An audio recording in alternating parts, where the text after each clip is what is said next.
সিলেট মানেই সবুজ, সিলেট মানেই আধ্যাত্মিক এক নগরী। ৩৬০ আউলিয়ার এই অন্যতম নগরী যেন এক নৈসর্গিক রাজ্য।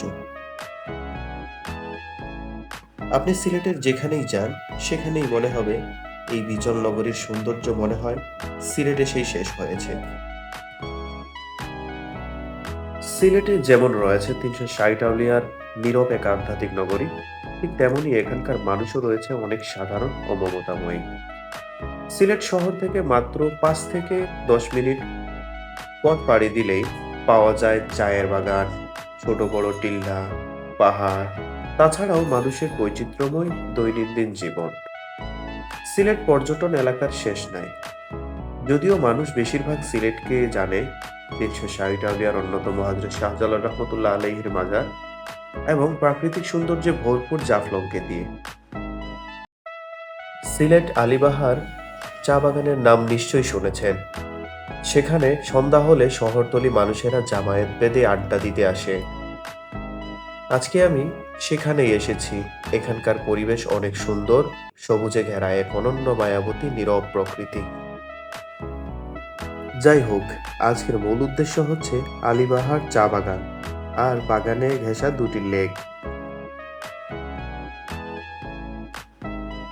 এখানকার এই দুটি লেক আলিবাহারকে আরো অনেক বেশি সুন্দর করে তুলেছে। বিকেল হলেই এখানে শহরতলী মানুষের আড্ডায় জমে ওঠে। তাছাড়া যারা শান্তিপ্রিয় নীরবে সময় পার করতে পছন্দ করেন তাদের জন্য এই জায়গা একেবারেই পারফেক্ট। তাই আপনিও দেরি না করে এখানে চলে আসতে পারেন।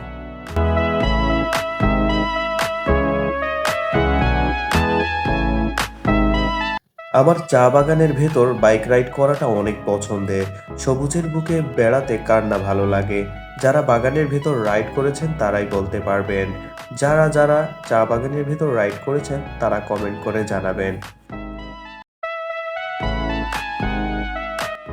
এবার আপনাদেরকে বলি কিভাবে এখানে আসতে পারবেন। আলিবাহার চা বাগানে আসতে হলে আপনারা অনেকভাবেই আসতে পারেন। সিলেট পাঠানটুলা থেকে আসা যায়, আবার সিলেট এয়ারপোর্ট থেকেও আসা যায়। পাঠানটুলা থেকে সিএনজি করেও আসতে পারেন, আবার অটোরিকশা দিয়েও আসতে পারেন। এয়ারপোর্ট থেকেও সিএনজি বা অটোরিকশাতে এখানে আসা যায়। ভিউয়ার্স, আমার এই ভিডিও যদি আপনাদের ভালো লেগে থাকে তাহলে অবশ্যই আমাকে সাপোর্ট করবেন, লাইক, কমেন্ট অ্যান্ড শেয়ার করবেন।